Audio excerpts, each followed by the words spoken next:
张作霖遭受不白之冤，挨了一顿胖揍，好学没把命搭上。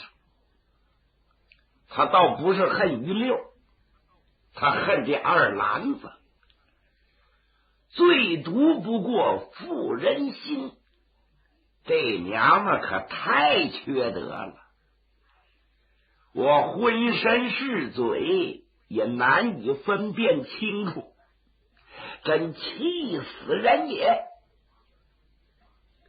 不有那么句话吗？福不双至，祸不单行啊！张作霖身上的伤那么重，卧床不起，本来需要好好的将养，偏赶这时候常老汉的俩儿子回来了，可这俩小子平时就歪脖子横狼，这回也听着这个事儿了。这俩人回到家里找他爹干仗来了，当着张作霖的面就说：我爹，天底下的人还有比您老更糊涂的吗？当初一日我们就瞅这小子不是东西，鬼头蛤蟆眼儿啊，来历都不清楚，人家高坎街上谁都不理他，就是您老人家把他接到家里头，供他吃供他喝，还帮着他开什么寿衣庄子，结果怎么样？他是个人吗？他不是跑到保局里的干仗，就是跑到别的地方捅毛蛋。别的咱不说，那于六爷那人多好啊！哎，对待他比您还要强着几倍。这结果怎么样？他趁着于六爷不在家，他调戏人家老婆，钻人家老婆被窝去了，让人给堵上啊，还不揍他呀？他简直是个禽兽啊！像这种人，您就应当把他扭送到官府。你看您多好，又把他接回来了。我爹，过去我们不管，这回我们哥俩做主，非把他扔出去不可。爹，您多大？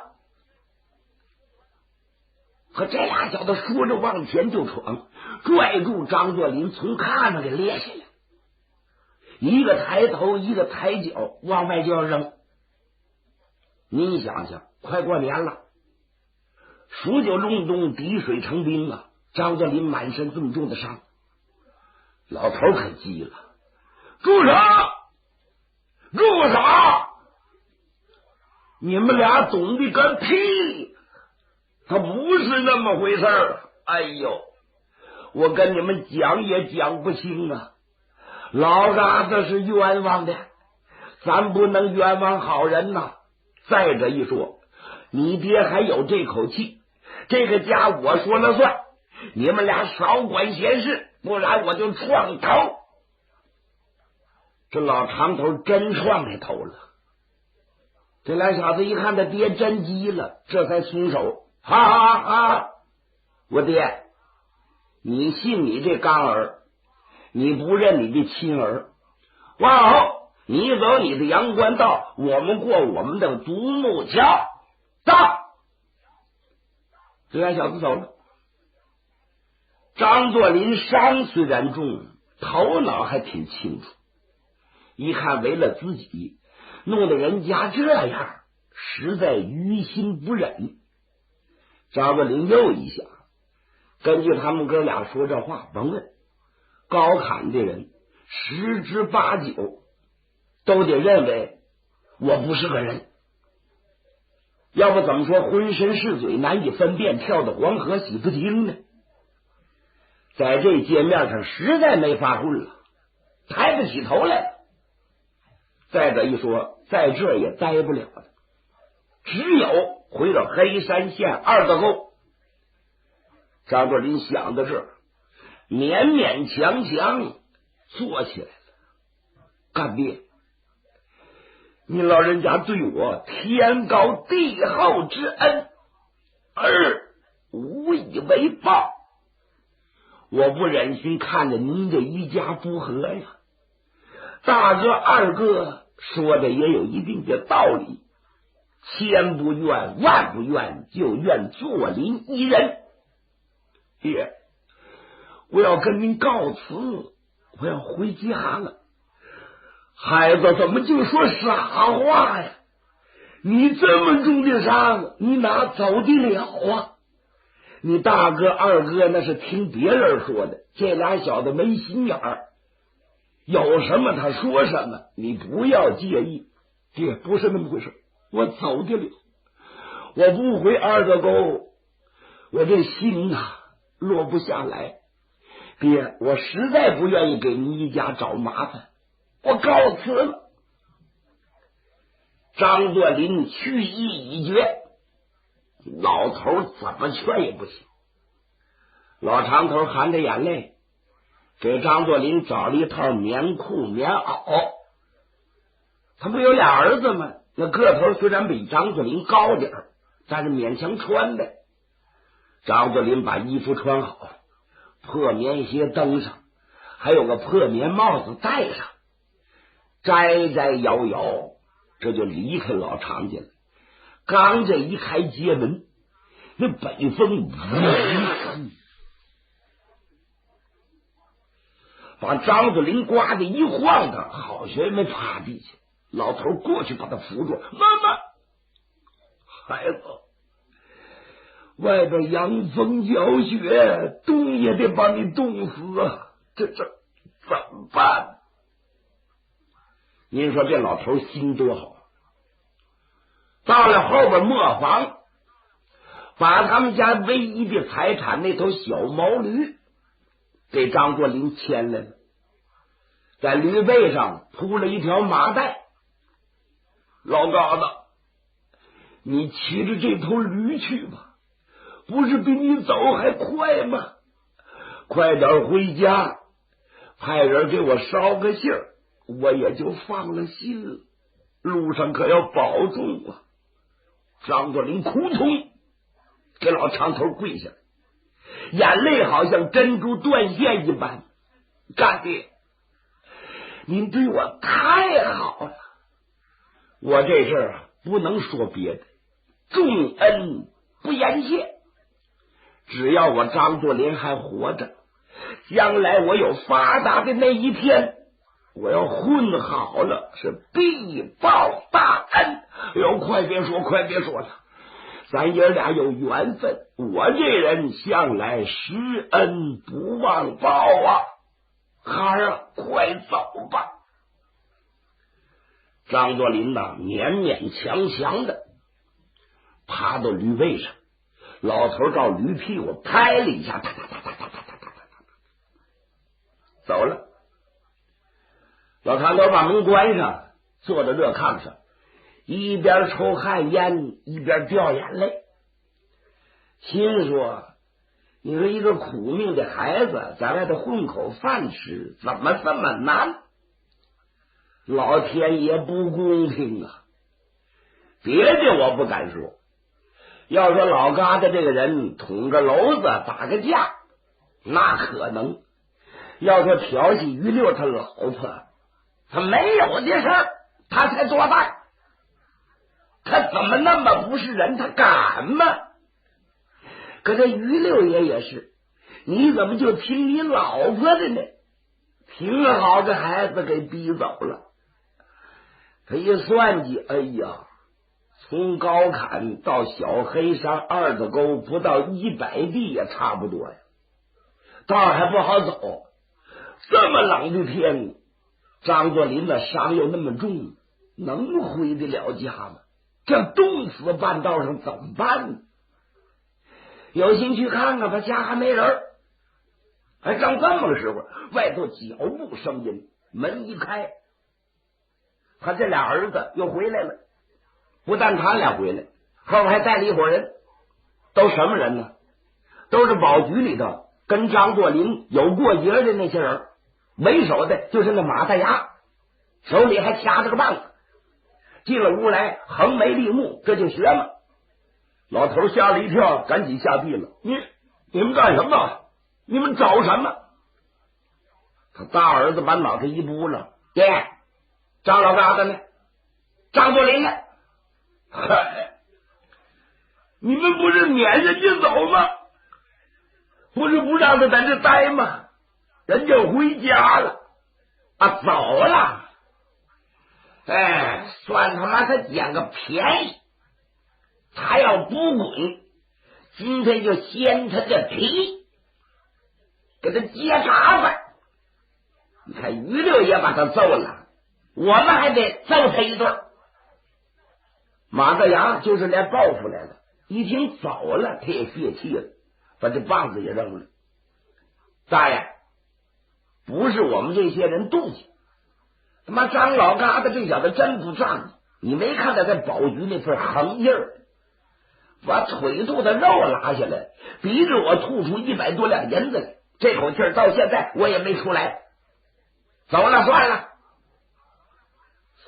老长头的二儿子一转身在后边磨房子，打算弄点豆浆喝，一看驴来了，这小子回来了。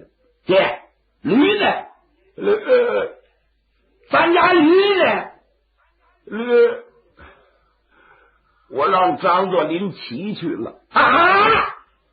哎呦，你老不该死的，你真是混蛋加3级呀！你怎么把驴还给他搭上了？众位听听，你说我爹活个什么劲儿，都糊涂死了。咱们家唯一的财产就是那头驴，你说你叫他给崩走了，谁拉磨？你当驴呀？你拉磨呀？反正我们哥俩不干那玩意儿。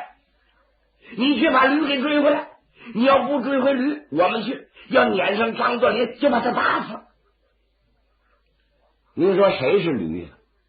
老长头这俩儿子就是驴，跟他爹说话，嘴里也是不干不净啊，有时候急了还骂他爹呢。老头气得浑身力抖，好，我去要驴。他不是怕别的，他怕这帮小子真去追张作霖，因为张作霖走的不远，他们一家就被迫撵上了，那作霖的命还保得住吗？老头出于这种想法，把大皮帽子戴上，把皮袍子披上，离开家了。这帮人在家里听信儿，单说老长头一溜小跑离开高坎，奔着黑山这条道他就下来了。那边说张作霖骑着驴走了一会儿了，那老头能撵上吗？按常理撵不上，但是今天情况特殊，刚出高坎就把张作霖撵上了。什么原因呢？张作霖走不了啊！这家那北风像刀子一样，他穿着空心棉袄，那受得了。张作霖一想，我要不下来活动活动啊，我就得冻死。就这样，他从驴背上滚下来，在地下摸圈啊，活动活动四肢，好借助锻炼取暖。这一耽误功夫，老长头追上来了。老疙瘩，老疙瘩，爹，您怎么来了？有什么事吗？老长头本来是要驴来的，但是一看张作霖冻的那个惨劲儿，那脸都青了，嘴唇都紫了，哆嗦成一团呐。老头于心不忍，心说我哪是要驴，我纯粹是要张作霖的命啊！话到了舌尖，老长头把话又咽回去了。孩子，我看天太冷，我放心不下，我呀给你送皮帽子皮袍子来了。说着把大皮帽子给张作霖扣上，把皮袍子脱下来给张作霖围上了。孩子，这可以御寒，你骑着驴快走吧。老人家，您对我太疼爱了，我别说了，快走。老长头心里明白，他惹祸，让张作霖上了驴，他猛击驴屁股下，啪啪啪啪啪啪，小牛不见了。老头心说，只要张作霖平安没事，我还怕那帮小子？你们爱怎么地怎么地，我有这条老命在这盯着呢。就这样，老头回了豆腐房子。说到这儿，咱得交代那么几句。往后张作霖果然发迹了，2次直奉战之后，驻进中南海，当了大元帅，不忘旧恩呐，把老长头给接进中南海，住进居仁堂。那时候有很多人发现有个老头笑呵呵的，也不言语，身子骨挺结实。不管张作霖有什么重大的宴会，这老头总出席。有的人就问他谁呀？谁呀？大帅的救命恩人呢？这位就是常泽春字雨农，常老先生。还有另外一种说法，说在中南海和奉天果然有这么个老头，不过这老头不姓常，姓钟，叫钟三爷。咱也不管他姓钟，也不管他姓常，这事儿是事实存在的。闲言少叙，单说张作霖好不容易回到黑山县小黑山2道沟，总算跟他娘、跟姐姐、跟后老见了面了。他娘一看儿子回来，又高兴又吃惊。高兴的是一家人能团圆，吃惊的是这人这不要交代吗？这怎么了？这是张作霖就说得罪人了，没详细讲了事情的经过，他娘也不便多问。好在呢，他这后老是个兽医，虽然给牲口治病，也精通医道。就这样，赶紧买药给张作霖治伤。张作霖在家里一躺，一直到春天，这才能下地。这又捡了一条命。张作霖都好笑，嘿嘿，别看我穷，我挺筋活呀，怎么折腾也不死。张作霖利用这一机会，平时是加强锻炼身体，做早操，打趟拳，踢趟腿，举石头碾子，这玩意对体力康复太有帮助了。